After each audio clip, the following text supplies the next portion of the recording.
É um objeto, uma imagem conhecida, universalmente conhecida. Você vê uma cobra envolvida nessa cruz, e talvez você possa pensar o que significa essa cobra. A cruz eu sei, a cobra não consigo entender, até porque na Bíblia, cobra, serpente, ela dá um outro significado. Mas é exatamente essa imagem, essa haste, essa cruz, essa cobra, essa serpente envolvida na cruz é um símbolo da graça de Deus. E eu quero que você abra a Bíblia em Números, capítulo 21. Vamos ler Números, capítulo 21. E vamos entender essa imagem da graça de Deus.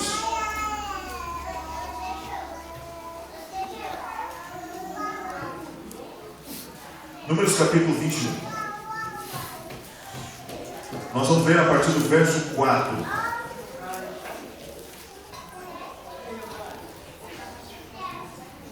Números 21. Quem achou, diga amém? Amém. A partir do verso 4 diz assim: Então partiram do Monte Or, pelo caminho do Mar Vermelho, a rodear a terra de Edom. Porém o povo se tornou impaciente no caminho. Muito bem, aqui nós temos Moisés, Arão não, né? Arão já tinha acabado de falecer aqui. Moisés já estava sozinho. Já começa a entrar em cena aqui Josué, Caleb. Arão havia falecido, Miriam também já havia falecido.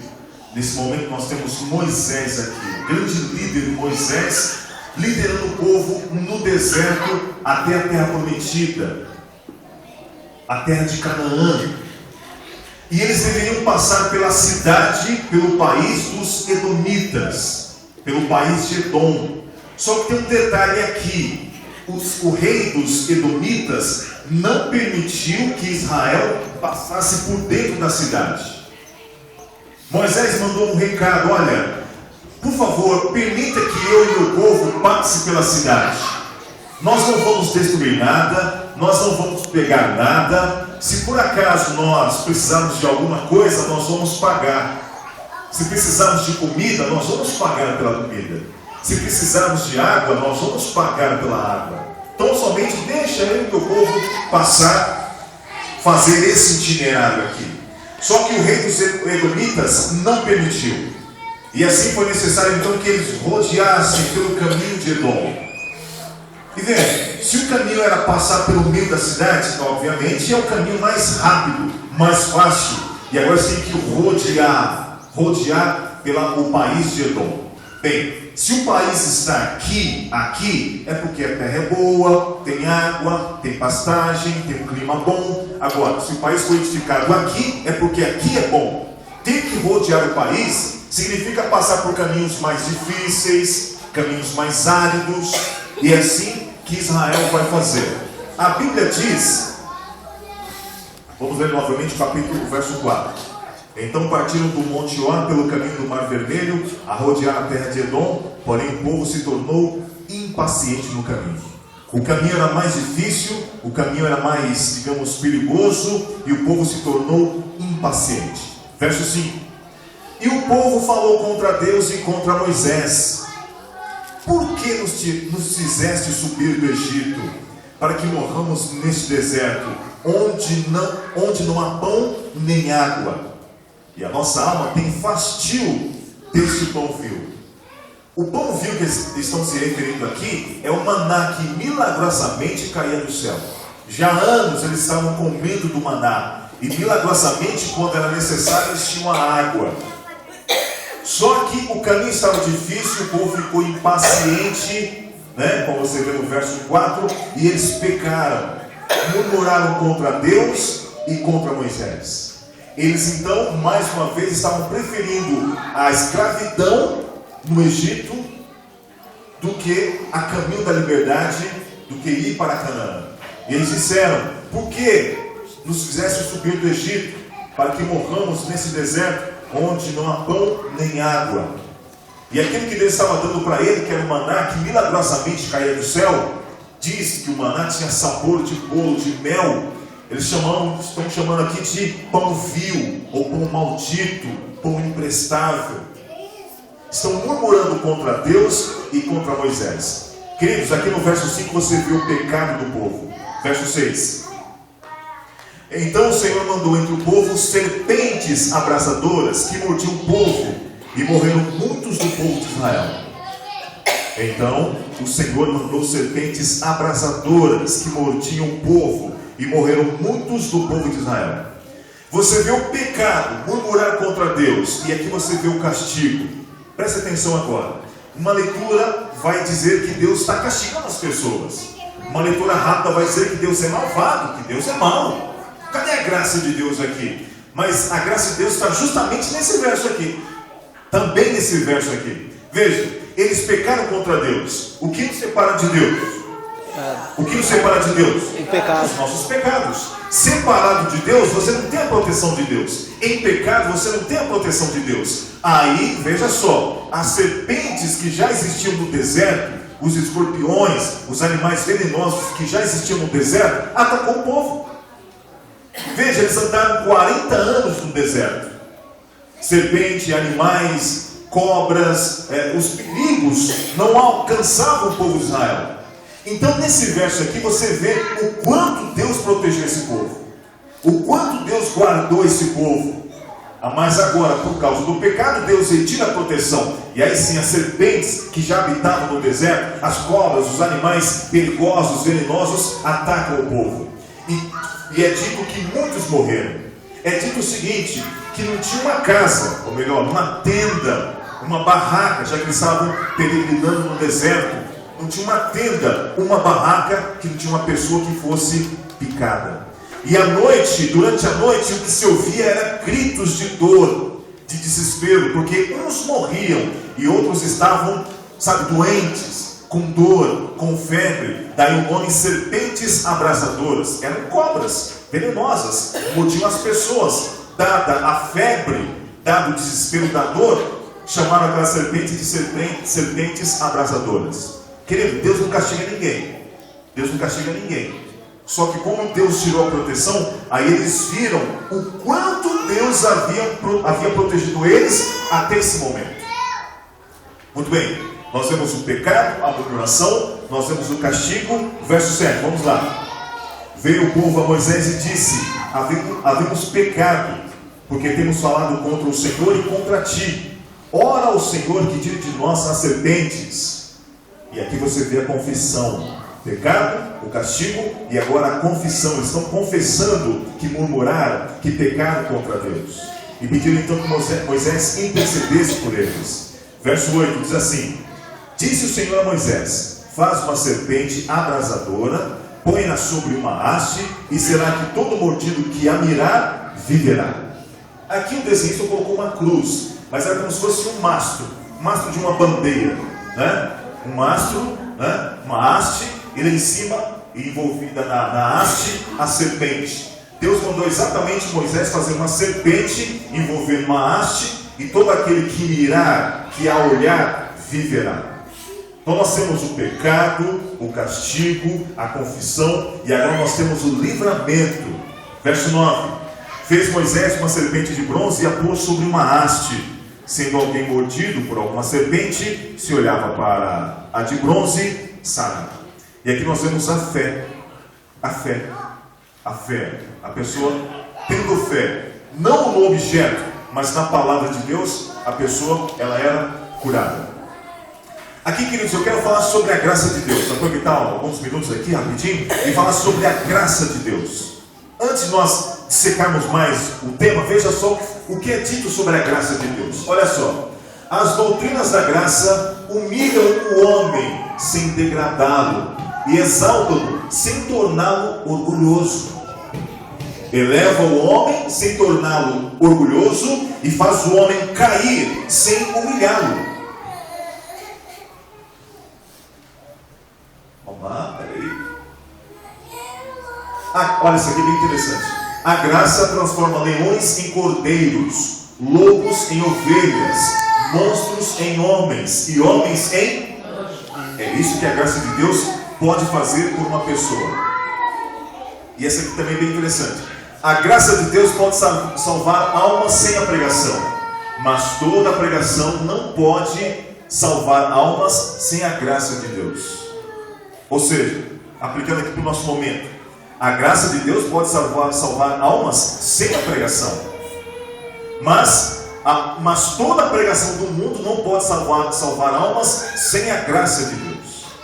O elemento fundamental no processo de salvação é a graça de Deus e a sua aceitação da graça de Deus. Vamos lá. Muito bem. Vamos falar da imagem da graça aqui. Nós temos então o pecado do povo, a impaciência, o desprezo pelas provisões divinas. Todos os dias eles comiam do pão que descia do céu, milagrosamente caía do céu. Eles disseram: nossa alma tem fastio desse pão vil.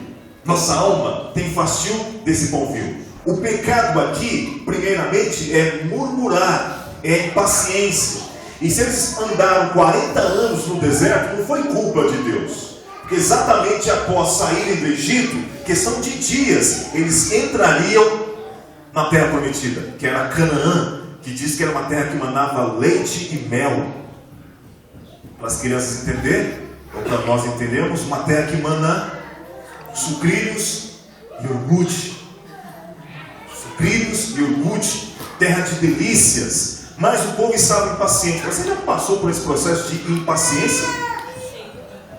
A ponto de murmurar contra Deus? Bem, espero que ninguém diga que aquilo que Deus tem te dado diariamente, não quero que ninguém diga, não gostaria que ninguém dissesse: o que Deus me dá é vil, o que Deus me dá é maldito. Eles disseram isso. Deus alimentava o povo todos os dias, e eles chamaram isso de pão vil. Nós vemos também o castigo do povo. Deus castigou o povo. É engraçado que não houve avisos. As serpentes que já estavam lá, veja só, até esse ponto, eles estavam sendo protegidos por Deus. Murmuraram, se tornaram impacientes, Deus retira a proteção, e as serpentes que naturalmente habitavam no deserto, vêm e atacam o povo. Serpentes abrasadoras, febre, calor, dor. Veio o castigo e ele veio sem aviso. Terceiro ponto. Eles admitiram a culpa, admitiram o pecado. Mas veja, admitir o pecado não é o mesmo que confessar o pecado. Admitir o pecado não é o mesmo que confessar o pecado. Então, eu sei que eu estou em pecado, o que eu devo fazer? Sentir tristeza pelo pecado, saber que o pecado ofende o coração de Deus e confessar o pecado. Olha só, saber que Deus é amor não vai salvar ninguém. Sabia disso? Deus é amor, sim ou não? Sim. Mas somente saber que Deus é amor não vai salvar ninguém. O que salva a pessoa é tomar conhecimento do amor de Deus e aplicá-lo para a própria vida. Ah, mas eu sei que eu estou errado. Aí a pessoa diz assim: eu vou esperar chegar a minha hora não chegou. Talvez a sua hora esteja passando. Esteja passando. Não passou ainda, talvez esteja passando. Então, saber que é pecador e saber apenas que Deus é amor não salva ninguém. Eles sabiam que estavam em pecado, mas agora eles confessaram o pecado. E aí pediram para que Moisés intercedessem por eles. Moisés era o homem que falava com Deus face a face. Moisés era o homem que ouvia a voz de Deus. Moisés era o homem que fazia as coisas maravilhosas de Deus. E eles viam em Moisés, digamos, um símbolo da autoridade divina. Não Deus em Moisés, mas viu em Moisés um símbolo da autoridade divina. E pediram então que Moisés intercedessem por eles. Reconheceram o pecado. Querido, vai para mim, se caso não for aqui, você... O livramento. A cura não veio imediatamente. A cura não veio imediatamente.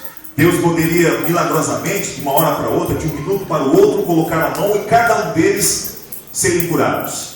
Deus então, como nós lemos aqui, pediu para que Moisés fizesse uma serpente, colocasse uma haste, e todo aquele que olhasse para a serpente seria curado.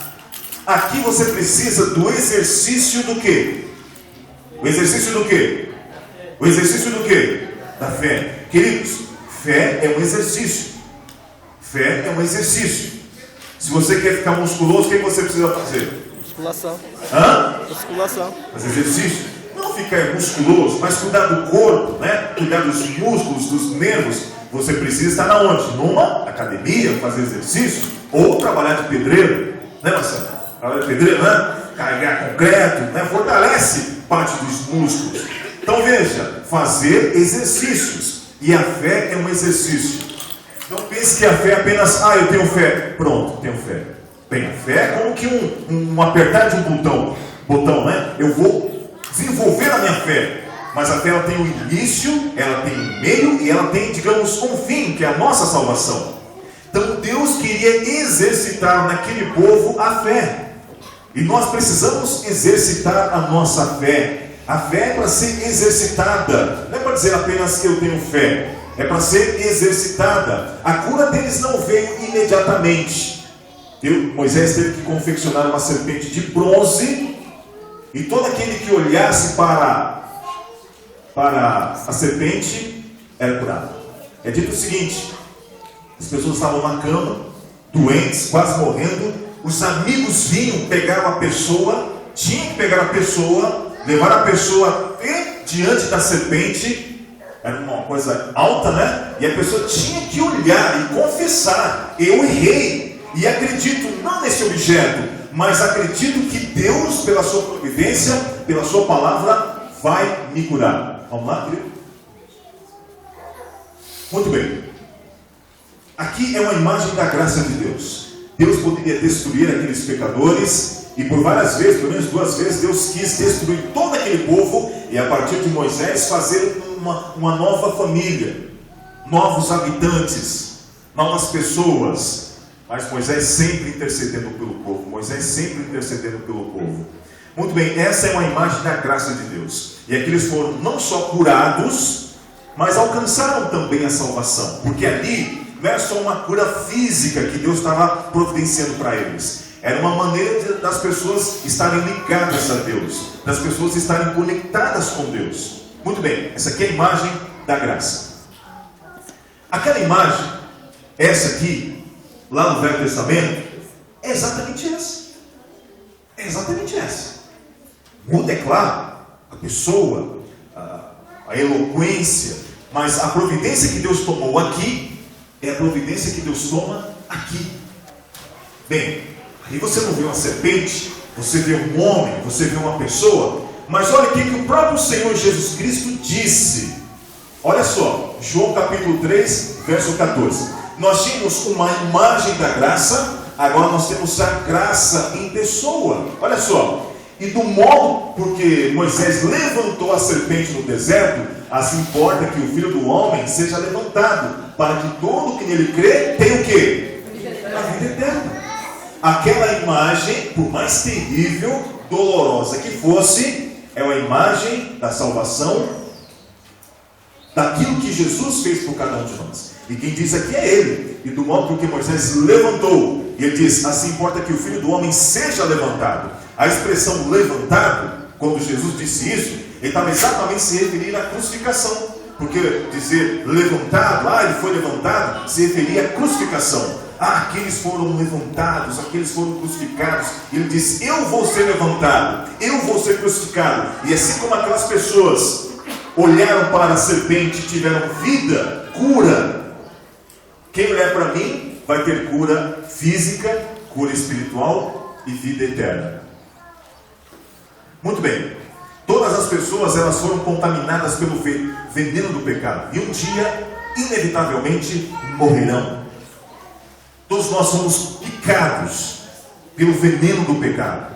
Todos nós, infelizmente, temos a nossa experiência no pecado, nas coisas ruins, nas coisas que desagradam a Deus. Em algum momento nós nos sentimos dessa maneira. Nós nos desagradamos a Deus.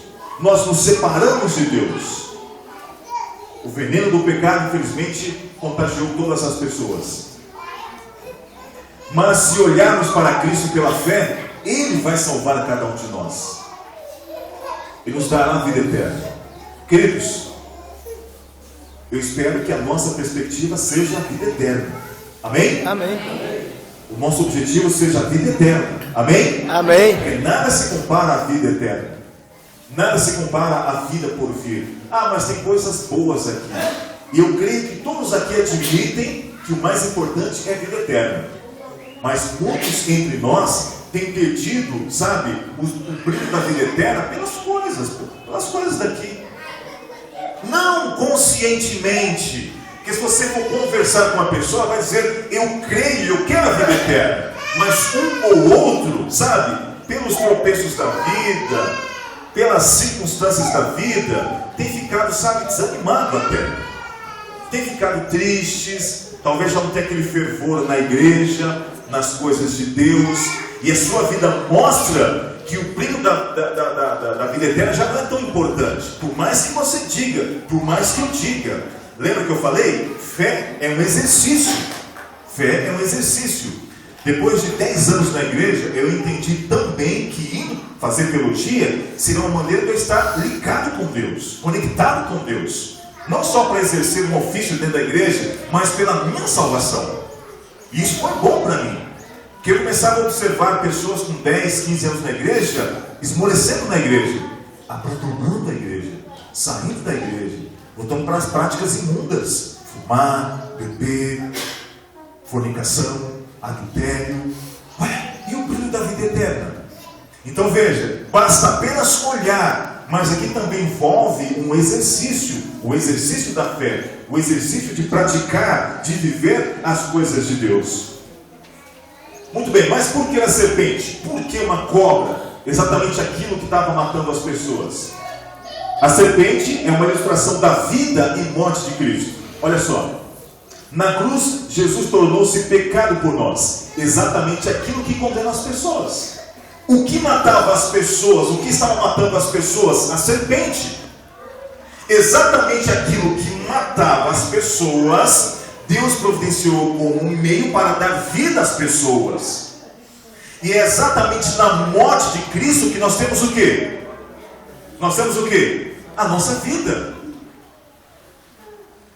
Tem um verso aqui, deixa eu ver se ele está aqui. Está aqui. Cristo nos resgatou da maldição da lei, fazendo-se Ele próprio o quê? Fazendo Ele si próprio o quê? Maldição em nosso lugar. Certo? Quem está crucificando Jesus na imagem aqui? Nós. Veja só. Agora eu pergunto, qual é a maldição da lei? A lei é maldita? Sim ou não?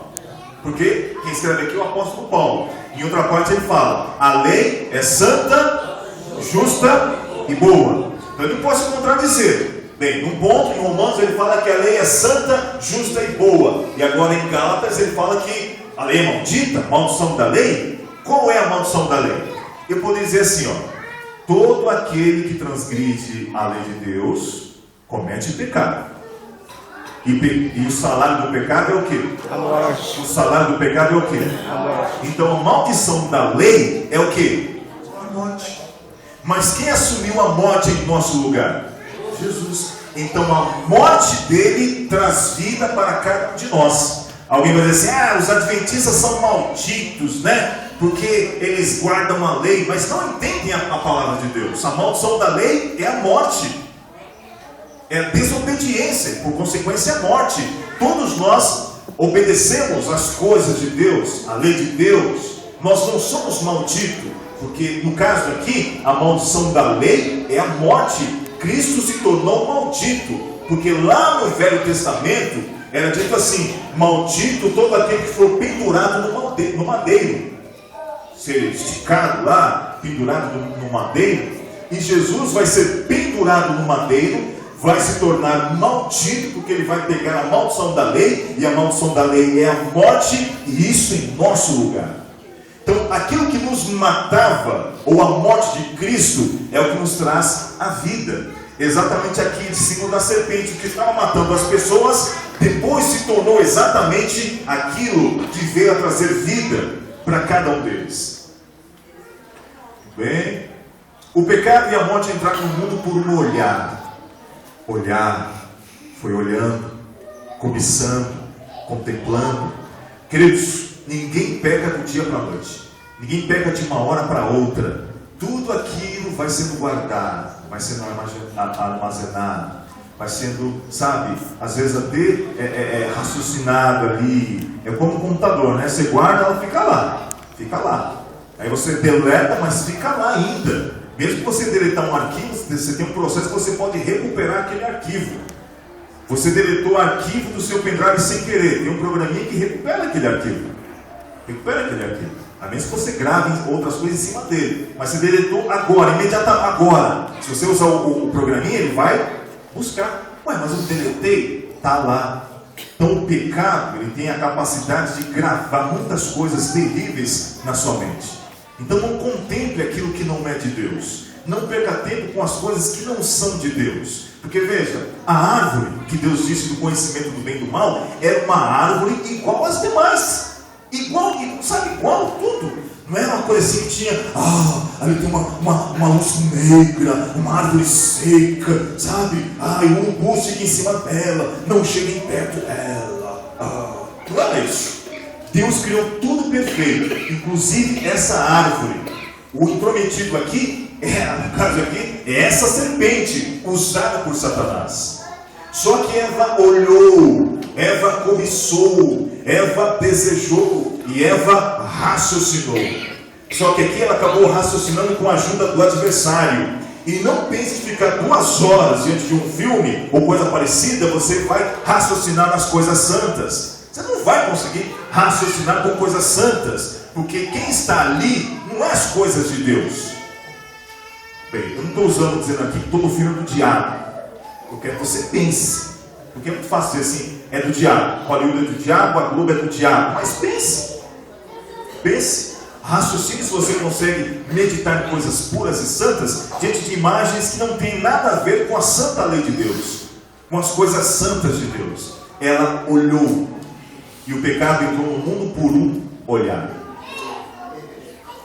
Avança para nós. O resultado foi abandono, depressão e violência. Olha que interessante. Você é salvo pelo Senhor Jesus Cristo. Amém? Você é salvo pelo Senhor Jesus Cristo. Amém? Você tem a promessa da vida eterna. Amém? Mas, queridos, faria sentido você ter todos os privilégios da salvação, abrir a janela e ver isso aqui? Abandono, depressão e violência? Faria sentido sim ou não? Não faz sentido. Por isso que Jesus prometeu nos tirar deste mundo aqui. Então, por mais que eu tenha todos os privilégios da salvação, ao abrir a minha janela e ver tráfico de drogas, assalto, violência, promiscuidade, não faria sentido. Lembrando que tudo isso começou por um olhar, uma cobiça, um desejo. Querido, avança para nós. Vamos ler Isaías capítulo 45, verso 22. Isaías 45, verso 22. Tem uma passagem bem interessante aqui.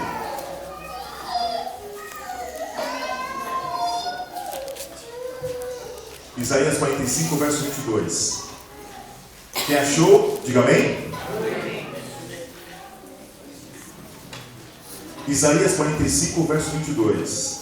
Diz assim: olhai para mim e sede salvos, vós todos os limites da terra, porque eu sou Deus e não há outro. Olhai para mim e sede salvos, vós todos os limites da terra, porque eu sou Deus e não há outro. Querido, agora veja que interessante. Deus está dizendo que a salvação, ela tem a ver também com contemplar, olhar, meditar nas coisas de Deus. Vendo esse verso aqui, é muito fácil alcançar a salvação, assim como é muito fácil cair no pecado, cair em tentação. Olhar para mim e ser salvos. Nós vamos olhar para Deus. Lembra? Eles tinham que olhar para a serpente e aí seriam curados. E Jesus disse que todo aquele que contemplá-lo na cruz do Calvário, assim como Moisés levantou a serpente no deserto, alcançará a vida eterna. O olhar aqui envolve um tal exercício espiritual. Envolve contemplar as coisas de Deus. Envolve se envolver nas coisas de Deus. E o contemplar é exatamente isso aqui, as marcas do Senhor Jesus Cristo, o sacrifício do Senhor Jesus Cristo. Até porque ele disse, está pago. Veja, Deus fala, olhai para mim e sede salvos. Não custa nada para você, mas para Jesus, para Deus, custa um alto preço. A morte, o sofrimento do Filho de Deus. Mas para você, pode dizer, olha, está pago. Não custa nada você alcançar, ter a salvação. Vida ao que crê. Olha só. A serpente no tempo de Moisés deu vida física aos israelitas que pereciam. Mas Jesus oferece vida eterna a todos os que creem nele. Aqueles obtiveram vida cura física, mas Jesus dá cura física, espiritual e vida eterna. Aquela era apenas uma imagem. Jesus é a grande realidade da nossa salvação. Olha que interessante aqui, ó. Nada além da justiça de Cristo pode dar-nos direito às bênçãos do concerto da graça. A autora aqui, a Ellen White, porque alguém vendo a serpente poderia raciocinar assim: como é que você curado dessa dor miserável? Como você curado pelo veneno da serpente simplesmente olhando para uma serpente de bronze? E alguém pode dizer assim: como é que eu vou alcançar a salvação simplesmente olhando para Cristo? Por isso que muitos desistem da caminhada cristã. Porque é simplesmente olhar, contemplar, sabe, a nossa tragédia, eu posso dizer até a nossa desgraça, que é o contrário de graça. Graça é você apenas receber aquilo que está sendo dado para você. E a nossa desgraça é querer fazer alguma coisa para alcançar a salvação.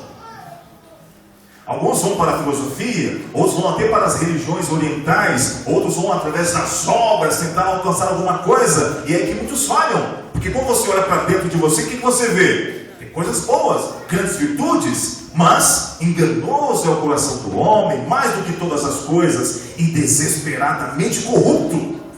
Então veja, nada além da justiça de Cristo pode dar-nos direito às bênçãos do concerto da graça. Lá no deserto as pessoas poderiam raciocinar: como eu vou alcançar a salvação, a minha cura, olhando para uma serpente de bronze?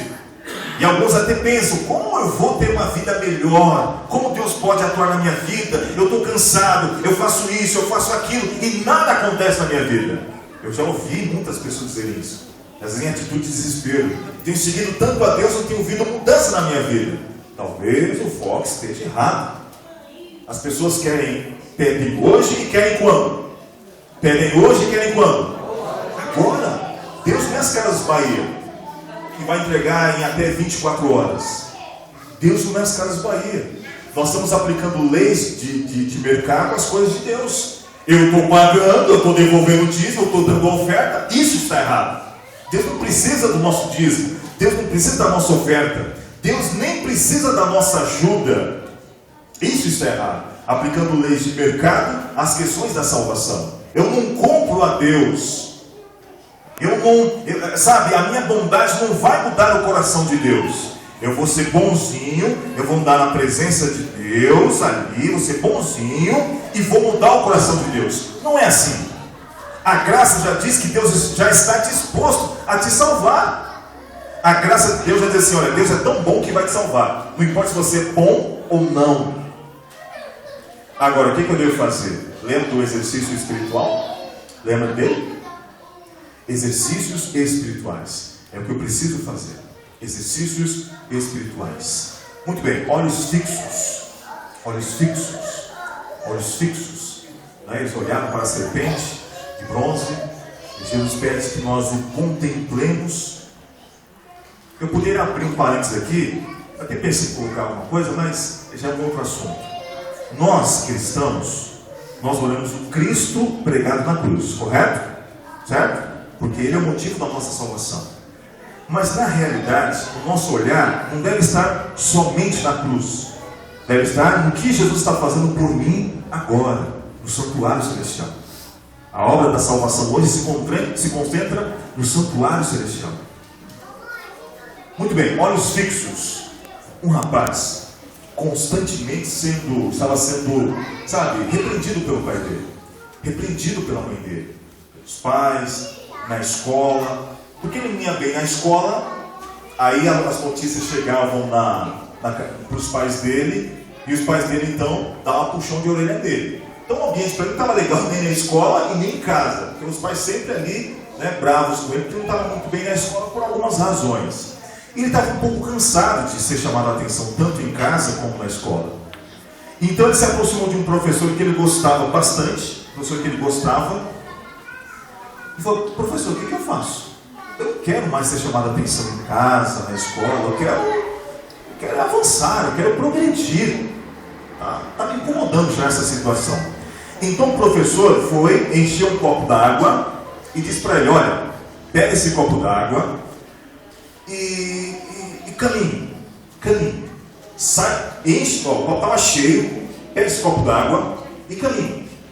Desça as escadas, sai aqui da sala, desça as escadas, vá na recepção da escola, entra nos escritórios ali de administração, sai dos escritórios, suba a escada, desça a escada, entre no banheiro, saia do banheiro, entre em algumas salas, saia das salas, desça a escada, vá para o refeitório, caminhe um pouquinho no refeitório, mas é o seguinte, sem derramar uma gota d'água.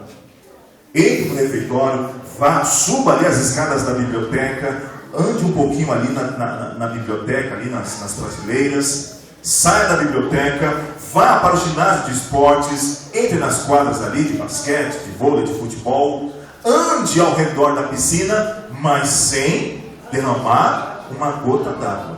Sem derramar uma gota d'água. E o garoto fez exatamente isso. Desceu, andou, e segurando ali para não derramar nenhuma gota d'água. Nenhuma gota d'água. Foi andando. Terminando o percurso, voltou, se aproximou da sala do professor, subiu as escadas, entrou e colocou um copo d'água, sequinho ali a borda do copo, não derramou uma gota d'água. Aí o professor perguntou, e aí? Foi fácil? Foi difícil? Foi difícil, não foi fácil não. E o professor perguntou, e aqueles probleminhas lá? Você pensou nos probleminhas lá? Não. Pensou nos puxões de orelhas que o professor dá? Não. Pensou na bronca lá do seu pai? Não. Pensou nas suas incapacidades? Não. Pensou naquelas menininhas bonitas ali? Você não olhou para elas? Não. E a rapaziada me chamando ali? Não pensei. Ué, e como você não conseguiu derramar uma gota d'água? E a resposta foi? Os olhos fixos no copo d'água. Faça o exercício. Se você olhar para o copo d'água, você não vai derramar nada. Agora, se você se distrair, você pode não cumprir a tarefa. Queridos, para nós termos a salvação, é necessário estarmos conectados. Aonde para nós conectados com as coisas de Deus. Olhos fixos em Deus, naquilo que Deus oferece para cada um de nós. Este mundo está cheio de prazeres, esse mundo está cheio até de respostas, possíveis respostas para os seus dilemas. Mas a nossa resposta está em Deus, na graça de Deus. Queridos, o meu apelo para você é fazer esse exercício espiritual. E o que é fazer esse exercício espiritual? É ler a palavra de Deus, é levar para dentro da sua casa, sabe o que? Louvores. Aí alguém me adiciona lá no Facebook, eu dou uma olhadinha lá, para saber quem é a pessoa. Aí você fala sobre a pessoa. Às vezes é adventista, a maioria é adventista, e eu olho lá, aí eu vou ver as preferências, porque você vai ver mesmo, está lá, rede social é para isso. Vou ver as preferências, vou ver assim, Legião Urbana, músicas, né? Legião Urbana, Edson e Hudson, tem aquela cantora lá, Paula Fernandes. Eu falei, é adventista mesmo? Filmes, vai estar lá Crepúsculo, todas essas porcarias pagãs, que não tem nada a ver com o Senhor Jesus Cristo. O símbolo da serpente estranha, mas quando você entende que aquilo ali é um símbolo de Cristo, porque o que matava as pessoas deu vida para as pessoas, e a morte de Cristo nos dá vida. Querido, exercício espiritual. Eu gosto de todas essas coisas aí, mas opa, aqui tem limite, aqui não dá. Tem um tal livro 50 Tons de Cinza. Tem gente que não lê esse tipo de livro, pois não sabe porque a vida está uma tranqueira, uma porcaria, porque a vida espiritual não progride, porque não aplica as imagens da graça de Deus no coração. Então aí a pessoa me adiciona, eu vou dar uma olhada, tudo bem, eu adiciono, não tem problema não, adiciono todo mundo, cristão ou não cristão, eu só não fico adicionando crianças, porque vocês sabem que o Facebook tem uma idade limite, né? Não tem idade limite? Não tem? Tem ou não tem? Tem crianças menos dessa idade com perfil no Facebook, e aí você vai ver que isso é o quê? Verdade ou mentira? É mentira, está violando a lei de Deus, às vezes o consentimento dos pais. Falso testemunho, porque você, para criar um perfil, você tem que dizer a sua idade. Isso é mentira, isso não pode, isso é pecado. É pecado, é pecado, está ensinando a criança algo errado. Como Deus quis ensinar a graça por imagens, por símbolos, você está ensinando a criança a pecar por atitude. por imagens, por símbolos também. Querido, leve louvores para a sua casa, leve filmes bíblicos para a sua casa, continue ensinando as suas crianças no caminho do Senhor, cante com elas, cante histórias, conte histórias da Bíblia para elas. Essa história da serpente é maravilhosa para as nossas crianças. Ah, mas é muito difícil explicar. Se você não explicar, sabe quem vai explicar as coisas para eles? Sabe quem? Posso dizer para você? Já falei? Era do Gelo, Madagascar, a televisão vai explicar para eles. E coisas que não tem nada a ver com a salvação de Deus. Veja, exercício espiritual, colocar a fé em prática, é dizer, isso aqui é lixo, isso eu não quero, isso eu vou fazer, e aquilo eu não vou fazer. Porque para se salvar lá, os que estavam moribundos, que não tinham condição, os amigos que tinham fé igualmente a eles, pegavam as pessoas no colo e levavam, olha aqui, olha, mas tinha que fazer alguma coisa. Se você não fizer algo, a sua vida vai continuar do jeito que está. E você não progride, você não avança. Não tem nada de novo para contar, nada de novo para dizer. Olha, Deus tratou na minha vida, Deus está trabalhando na minha vida. Saúde você tem, Deus dá para todo mundo, gente. Trabalho, Deus dá para todo mundo. Você entendeu o que eu estou dizendo? Você entendeu o que eu quis dizer? Saúde, Deus dá para todo mundo, para crente e não crente. Trabalho, Deus dá para todo mundo, para crente e não crente. Vamos passar desse posto. Vamos avançar nas coisas de Deus. Deus está me abençoando tanto, além do trabalho e da saúde, que isso e mais aquilo. Que Deus abençoe você a colocar em prática essas verdades espirituais e, acima de tudo, fazer exercícios espirituais com as imagens que Deus nos dá. Nós temos uma mensagem agora? Então, Marcelo, venha louvar o nome de Deus. Vamos pensar, meditar também na mensagem que o Marcelo vai trazer para nós e deixar Deus atuar em nossas vidas.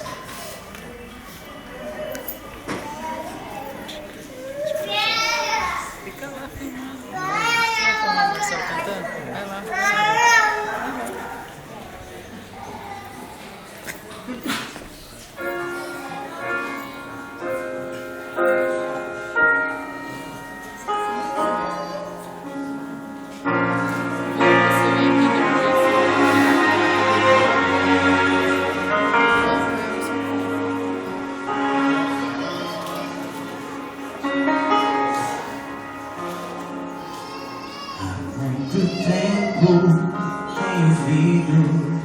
A promessa de que virás para resgatar os filhos teus. Nem sempre é fácil, mesmo assim eu tenho crido que o mundo vai passar eterno. Só Deus eu posso ter. Ao meu redor, que o mal insiste em tomar meu coração, mas tua mão faz melhor pra merecer instante que de rei. Então, Senhor Jesus, estou aqui. O dia enfim chegou, vamos subir. Eu sempre quis olhar no rosto como agora. Me leva para o céu, vamos subir.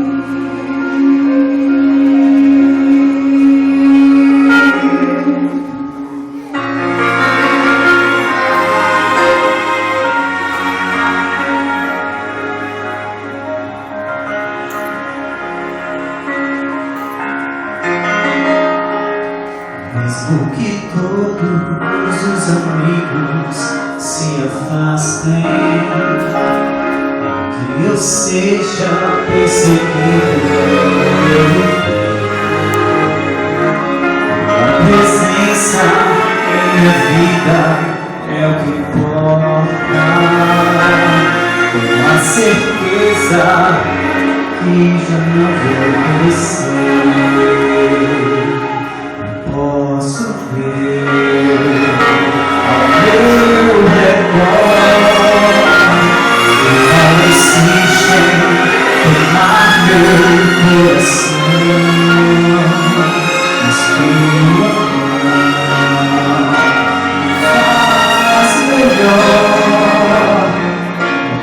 que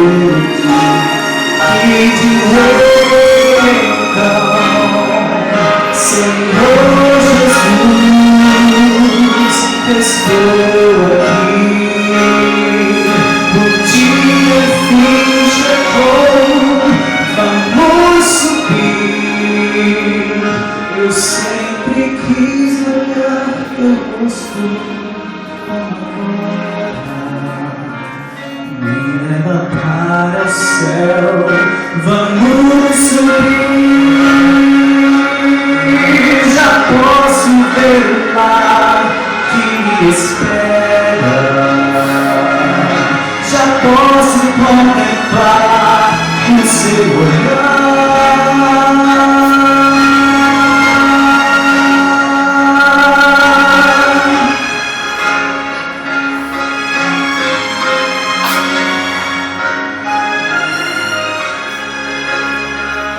Eu sempre quis olhar teu rosto agora.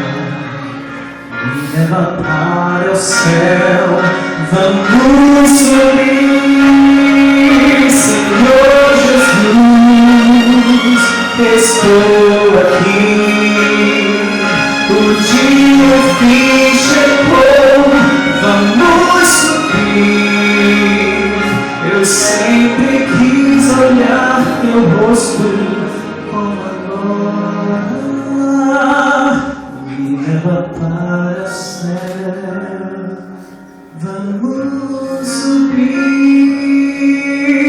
Me leva para o céu, vamos subir.